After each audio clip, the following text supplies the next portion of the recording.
There is mold in roughly 70% of homes in the United States. Not maybe, not possibly.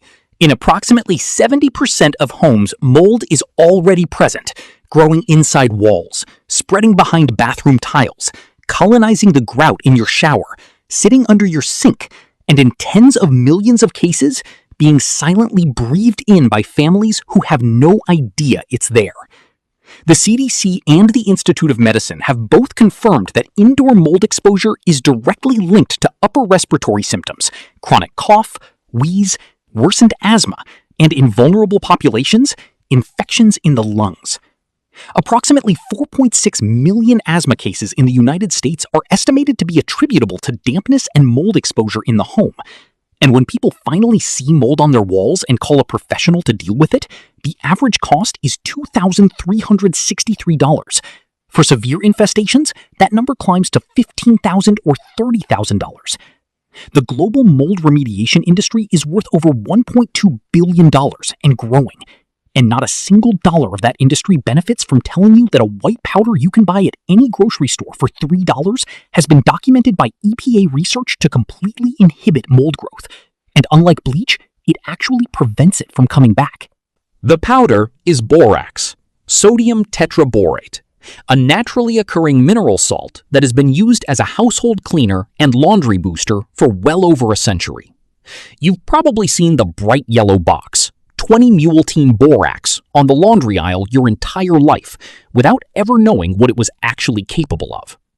The box costs about $5 to $6 and contains enough powder for months of mold treatment. And the reason the mold remediation industry would rather you not know about it comes down to one critical scientific property that separates borax from everything else commonly used to kill mold: bleach, vinegar, commercial sprays, all of it. Borax doesn't just kill mold, it leaves a residue that prevents mold from coming back. That distinction is everything. Let me explain the science, because this is what makes borax genuinely different from the products you've been buying. Most people reach for bleach when they see mold, and bleach works on the surface. It oxidizes the visible mold, kills the spores you can see, and makes the wall look clean. But here's what the mold remediation industry knows, and the bleach commercial doesn't tell you. Bleach evaporates. Within hours of application, the active chlorine in bleach is gone. It leaves behind mostly water, and water is one of mold's primary growth requirements. You clean the mold with bleach, the bleach evaporates, the surface is damp, the mold comes back, often worse than before, because you've added moisture to its environment. Professionals in the mold remediation field openly acknowledge this. OSHA guidelines specifically warn that bleach is ineffective for mold on porous surfaces because it can't penetrate deep enough to reach the mold roots, called hyphae, that grow into the material. Borax works through a completely different mechanism. Two mechanisms, actually. First, it's highly alkaline. When dissolved in water, borax creates a solution with a pH of approximately 9.3. Mold is a fungus that thrives in slightly acidic to neutral pH environments, roughly pH 3 to 7. When you apply a borax solution to a moldy surface, you are fundamentally changing the chemical environment in a way that mold cannot survive in. You're not just attacking the visible colony, you are making the surface itself hostile to fungal life. Second, and this is the part that separates borax from every spray bottle on the cleaning aisle, borax does not evaporate the way bleach or vinegar does. It leaves behind a stable alkaline residue on the treated surface. That residue continues to inhibit mold spore germination for weeks and months after application. EPA research has specifically documented that a 2.5% borax solution completely inhibits mold growth. Not reduces, completely inhibits. And it does this without releasing toxic fumes, without damaging surfaces, and without requiring you to wear a respirator in your own bathroom. Now here is the exact method, because application is critical to getting the permanent result. You will need a box of 20 Mule Team Borax, available at virtually any grocery store, Walmart, or Target for $5 to $6. You'll need warm water, a spray bottle, a scrub brush with stiff bristles, rubber gloves, and a face mask. Not because borax is toxic to breathe in small amounts, but because you're about to disturb a mold colony, and you do not want to inhale displaced spores during the cleaning process. Step 1. Mix 1 cup of borax powder with 1 gallon of warm water. Stir until fully dissolved. Transfer the solution to your spray bottle. Step 2. Spray the affected wall surface, or grout, or tile, or ceiling generously. Saturated. You want the solution penetrating the surface, not just coating it. Step 3. Let it sit for 10 to 15 minutes. This gives the alkaline solution time to begin breaking down the mold colony before you start scrubbing. Step 4. Scrub the surface firmly with your stiff brush, working the borax solution into the texture of the material. You should see the mold lifting and breaking apart as you scrub. Step 5, and this is the most important step that almost nobody does correctly. Do not rinse the surface with water afterward. I want to repeat that because it runs against every cleaning instinct people have. Do not rinse. The entire long-term effectiveness of borax for mold prevention depends on leaving that alkaline residue on the surface after cleaning. If you rinse with clean water, you wash away the very compound that prevents regrowth. Wipe away the excess moisture and the dead mold debris with a dry cloth or microfiber towel. Then allow the surface to air dry completely. What you're leaving behind is an invisible alkaline film on the wall or tile surface, a film that mold spores cannot germinate through. That is the mechanism that makes borax permanent in a way that bleach, vinegar, and commercial sprays simply are not. Those products clean. Borax cleans and then guards. For bathroom grout specifically, which is where most people first notice mold, because the porous surface traps moisture and organic matter that feeds mold, the borax method works beautifully. Apply the borax solution to the grout lines, work it in with an old toothbrush or a stiff grout brush, let it sit for 30 minutes, scrub firmly, wipe away the residue, and do not rinse. The borax penetrates into the micropores of the grout and dries there. For bathroom tiles and sealed surfaces like painted walls, a slightly lighter application works the same way. Spray, wait, wipe. Don't rinse. For textured drywall, you'll want to work the solution in gently because aggressive scrubbing can damage the paper face of the drywall. Light scrubbing, longer soak time, careful wipe off, and no rinsing. Now, let me address the question you are absolutely thinking. If this works so well, why is mold such a massive problem in American homes?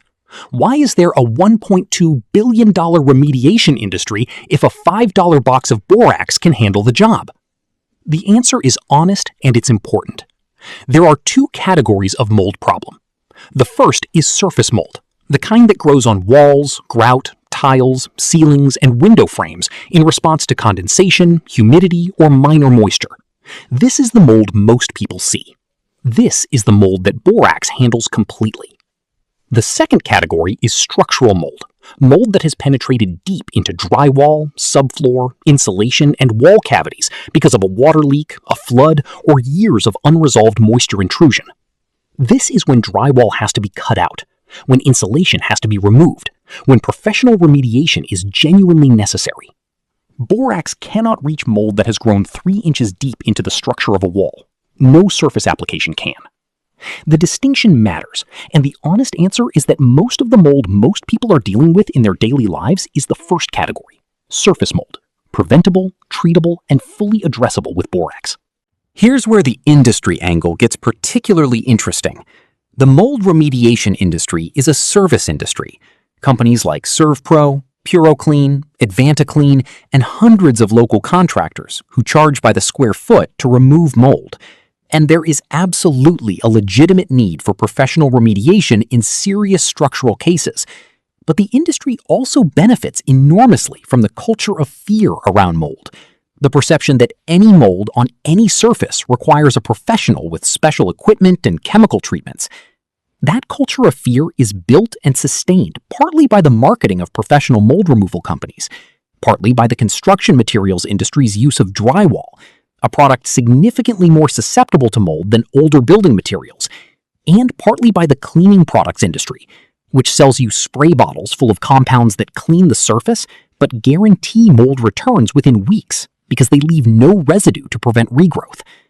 All 3 of those industries benefit from a cycle of treatment and return, Borax breaks the cycle. Let me give you the numbers that should make you angry. A 2016 study estimated that allergic rhinitis caused by mold exposure costs Americans $3.7 billion every single year. Acute bronchitis related to mold exposure costs an additional $1.9 billion annually. The World Health Organization links indoor mold to significant contributions to the 7 million deaths per year attributed to indoor and outdoor air pollution globally. According to data cited by the National Institute for Occupational Safety and Health, nearly half of all residential buildings in the United States show signs of water damage and mold. Nearly half. And the average family dealing with visible mold is spending money on commercial mold sprays that range from $8 to $20 a bottle, reapplying them every few weeks because bleach and surfactant-based cleaners don't prevent regrowth. And never once being told that a $5 box of borax, used correctly with a single application, achieves what none of those products can. One more application I want to give you because it completely changes how you approach mold prevention. After you've treated any surface with the borax cleaning method, you can also use a lighter preventative borax solution, 2 tablespoons per liter of water, as a routine spray for any high humidity area in your home. Spray it on grout, on the bottom of your shower walls, on the ceiling of your bathroom, on the area around window frames where condensation collects in winter. You don't have to scrub. You don't have to wipe. Just spray and let it dry. The alkaline film it leaves behind makes those surfaces hostile to mold colonization before mold ever starts. This is preventative maintenance that costs pennies and takes 2 minutes. It is the equivalent of treating your toilet tank monthly with citric acid, a tiny habitual action that eliminates the expensive problem before it requires a professional. I also want to be clear about one honest limitation of borax that you need to know before you start. Borax is highly effective on hard surfaces, sealed surfaces, grout, tile, glass, concrete, and painted walls. For carpet, it is less effective at reaching deep into the fibers where mold roots. For drywall that is already visibly water-stained and soft to the touch, meaning water has already penetrated and the structural integrity is compromised, borax on the surface will not save it. At that point, the drywall needs to be replaced. And if mold covers more than 10 square feet, the EPA recommends professional assessment because an infestation of that scale indicates a moisture source problem that needs diagnosis, not just surface treatment. Borax is the solution for everything up to that threshold. For most households, that covers the vast majority of real-world mold situations. So here is your action step. Go to the laundry aisle of any store near you. Find the 20 Mule Team Borax box, yellow box, about $5. Take it home, mix 1 cup per gallon of warm water. Spray every grout line, every bathroom wall, every window frame edge in your home where you have ever seen mold, or where you know humidity accumulates. Scrub where there is visible growth. Wipe without rinsing, let it dry. Repeat monthly as prevention. 1 box, a few minutes of your time, and the mold that has been cycling back through your home for years, despite every spray bottle you've ever bought, stops coming back. Share this video because 70% of homes in this country have a mold problem, and almost none of the people in them have ever been told this.